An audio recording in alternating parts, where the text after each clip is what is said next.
Hello and welcome back to the Movie Memo Recaps. Today we are going to recap a 2004 movie titled Man on Fire starring Denzel Washington. Please be advised that there might be spoilers ahead. The film opens in Mexico City, an unforgiving, godless environment where kidnappings occur hourly. With cartels and kidnappers running the streets, it's a dangerous place to visit. Unfortunately, this is not the reason Samuel Ramos, the owner of a struggling car manufacturing firm, wants to hire a bodyguard for his young daughter, Pita. Jordan Kalfas, his lawyer, urges him to hire a bodyguard to renew their ransom insurance policy. Wealthy people seem to favor ransom insurance as a safeguard against abduction, but it necessitates the presence of a bodyguard. So Ramos starts looking for a cheap bodyguard who he can fire at any time. This is where John Creasy comes to life. He's at ease in the back of a cab on his way to meet up with Rayburn, an old military comrade. The man manages a security unit that guides people while he has a good time in Mexico with his Latina wife. But Creasy is not doing well. He's fallen short at difficult times, drinks excessively, and can't let go of his past. When Rayburn learns that Creasy has been jobless for a while, he sees an opportunity to assist him. Ramos instructed him to recruit a dependable bodyguard for his daughter. Creasy is visibly hesitant to accept the job, coming up with a slew of reasons to say no. He believes he is not the type of person for other people, and his drinking habit makes matters worse. Creasy's hydration regimen appears to be all about whiskey. After all of the talking, Rayburn persuades Creasy to accept the job. In the subsequent scene, Ramos commends Creasy for his impressive credentials, despite his recent upheaval. He has 16 years of military experience, which includes significant counterterrorism operations. Creasy's history appears to have so humiliated him that he changed his resume from counterinsurgency to counterterrorism. Ramos is impressed, however, and chooses to forgive Creasy's drinking issue while urging him to keep it low-key, especially around his wife. When they arrive at Ramos' beautiful estate, Lisa, his stunning American wife, enters the scene. She ignores Creasy's credentials after learning he's American. Then she offers him a drink, and Creasy quickly shows everyone that he enjoys the bottle. Lisa demonstrates her instant faith in Creasy by asking Pita to guide him to his room. Even though Creasy keeps a poker face as she gives him a tour, Pita is a genuine person as she attempts to be nice and get to know him. Later on, Pita becomes even more in love with Creasy, telling her mother that he looks like a big sad bear. She named her toy, the Creasy Bear, after him. The following morning, Creasy is on duty, driving Pita to school. But the talkative girl won't stop chattering, and it's getting on Creasy's nerves. When they arrive at the school, Pita introduces Creasy to Sister Anna, the headmistress. The woman goes all religious on him, condemning his employment and asking whether he feels God's presence.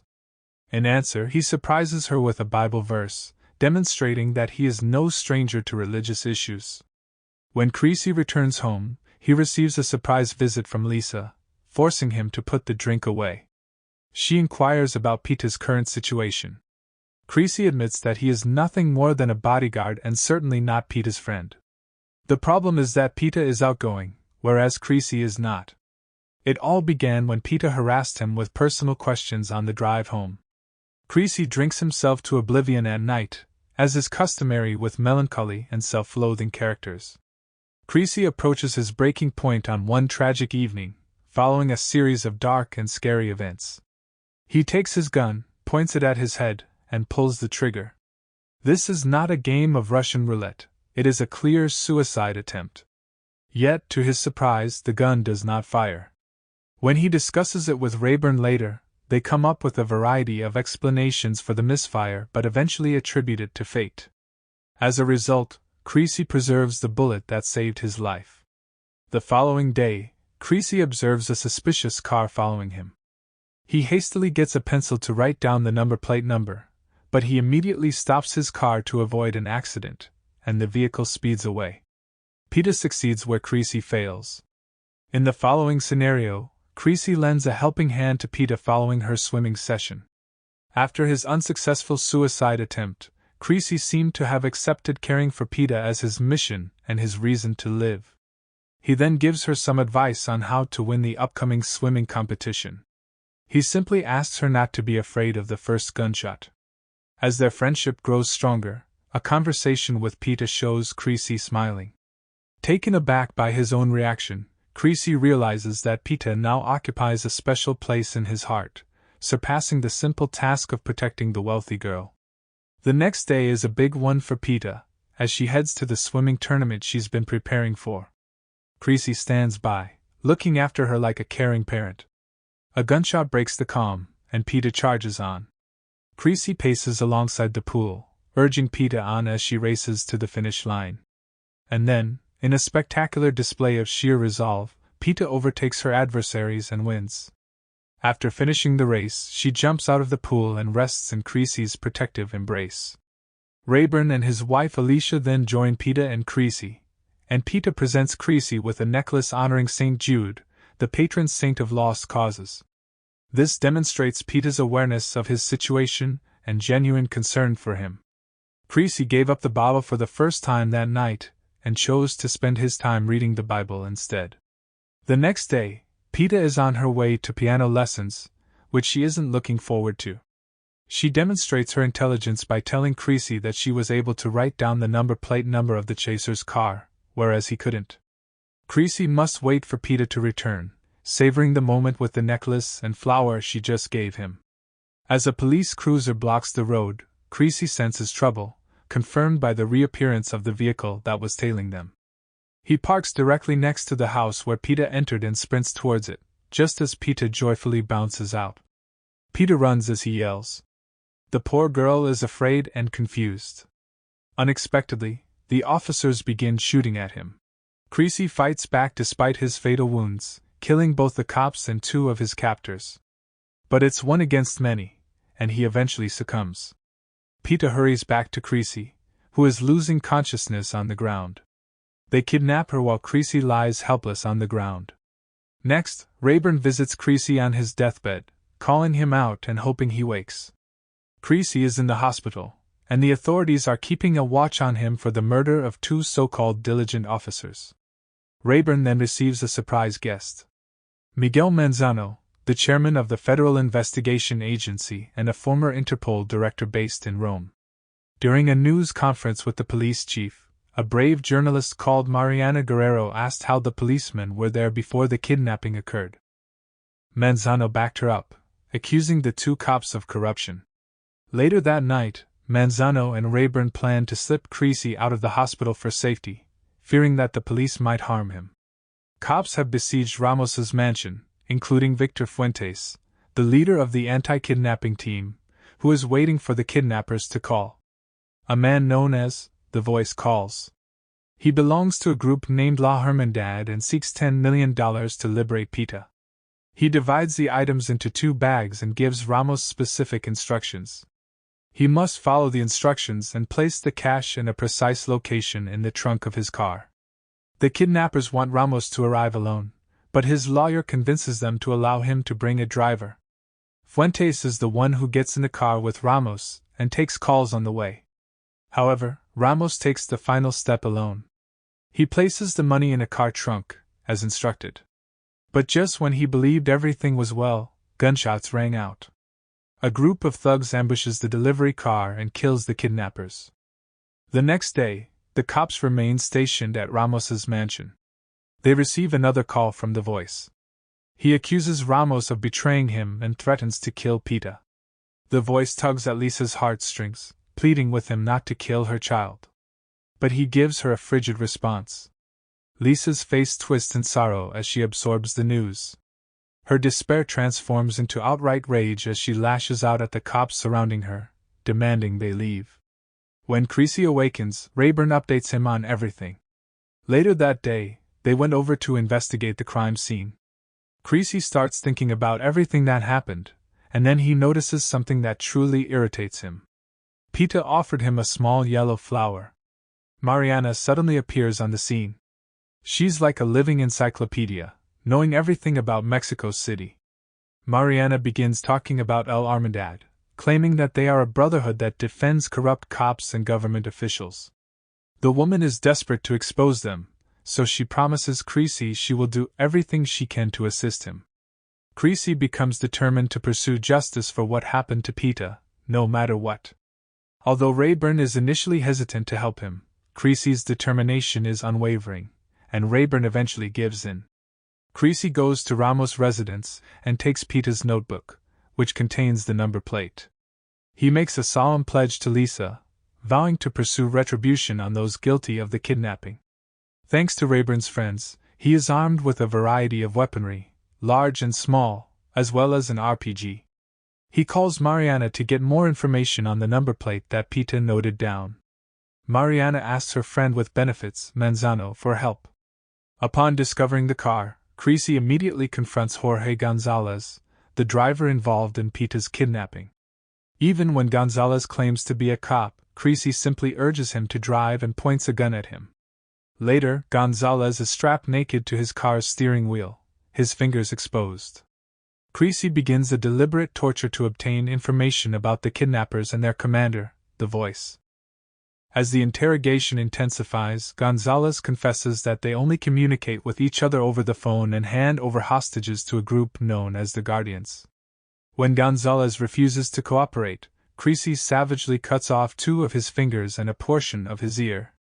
When Gonzalez reveals the location of the Guardians, which is a nightclub, the furious Creasy kills the man without hesitation, sending the car into freefall off a cliff. Creasy searches for the Guardians, whom Gonzalez has exposed. Once inside, he cheats the guard by drawing him in and compelling him to lead the way upstairs. He bursts in when the door opens, blazing away as a woman attempts to flee. He quickly dispatches the guard before moving on to question another kidnapper. This one is straightforward as he effortlessly divulges all the information without any hesitation. He opens up about Mr. Fuentes, the head of the anti-kidnapping squad. He was the one who actually took the ransom money. After obtaining what he requires, Creasy dismisses the man. It turns out that the Guardians have already taken another girl, leaving Creasy with vivid memories of Pita. He rescues the girl and calls Mariana. He hands her the Guardian's credit card, instructing her to follow the money trail. He continues on and successfully burns down the club. Nothing can stop the citizens of Mexico City from chanting and jumping with unwavering joy. Now it's time for Fuentes. Creasy devises a scheme to capture him alive. He positions himself in a strategic house and prepares his shoulder missile launcher. When Fuentes and his bodyguards arrive, Creasy launches a rocket at them. It zooms in and blasts out the bodyguards in a massive explosion. Creasy emerges from the flames, quickly eliminating the remaining bodyguards and abducting Fuentes. Later, Creasy has Fuentes tied to his car. Creasy threatens Fuentes with a bomb he hid in his rectum, and offers him 5 minutes to come clean. Creasy is stunned by the following discovery: Fuentes, the head of La Hermandad, hijacked the ransom money, only to discover that 3/4 of it was worthless paper. It turns out that the family lawyer took the rest. Creasy goes straight to the collection, leaving Fuentes to blow up. When Creasy arrives at Calfas's home, he discovers him floating in the pool, lifeless. It turns out that Samuel Ramos is the true mastermind behind everything. With Mariana's assistance, Creasy pieced it together, studying banking documents from Calfas's residence. Back at the Ramos mansion, Creasy confronts him about everything. Lisa is stunned and demands answers, prompting Ramos to confess. Here, we learn that Calfas and Ramos split the insurance money. Calfas, seeing Ramos' financial situation, persuaded him to stage a phony kidnapping in order to collect money from the insurance company, promising to release Pita in a few days.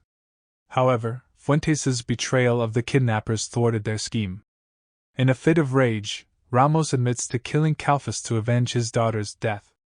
As Lisa urges Creasy to remove Samuel for his actions against Pita, he remains composed yet disappointed. Creasy unloads his gun, leaving only one bullet, the same one that rescued him. He hands Samuel the gun and walks away as a gunshot resonates through the air, causing Samuel to collapse. Manzano and Mariana find out where the Voice's wife resides by investigating the bank account used to send money to the card Creasy gave them earlier. It is revealed that Manzano's men penetrated and bugged the residence under the guise of administering cholera vaccinations. Using this method, they were able to take a photo of the voice and publish it in the newspapers. Creasy flees once more after discovering the house's location in order to finally eliminate the voice. However, as he steps inside, an unexpected shot catches him off guard. But he does not give up. He tracks down and captures the shooter, only to find out that he is the voice's brother. He also discovers that the voice's real name is Daniel after questioning his wife. Creasy later delivers a strong message to Daniel's brother by shooting him in the hand while on the phone. He is not here for the money. Now that his entire family is in jeopardy, Daniel has no alternative but to submit. Then comes the startling revelation: Pita is still alive. Daniel proves it by revealing her bear's name, leaving Creasy stunned and terrified. Daniel then proposes to exchange Pita's life for his brother's and Creasy's. Creasy agrees without hesitation. At the exchange site, he meets Lisa. Creasy provides Lisa with the directions he had previously given her. He hands her a gun to guard Daniel's brother until Pita is released. Creasy then heads towards his fate. Armed men are waiting on the other side of the bridge. He moves slowly because he has already lost so much blood. A girl jumps from the kidnapper's car. Creasy is relieved as Pita yells his name and rushes to him. She finds comfort in his embrace. He hands her the customary pink diary, and she walks to her mother. As Pita reunites with her mother, Creasy bids her farewell with a final glance. He finally finds serenity in the car, despite his tears. He is holding the necklace she gave him. He later dies while on the way. In the final scene, it is revealed that Daniel was killed by Manzano during an arrest. Thanks for watching. If you are new, don't forget to subscribe for more of these recaps. Until next time, have a nice day.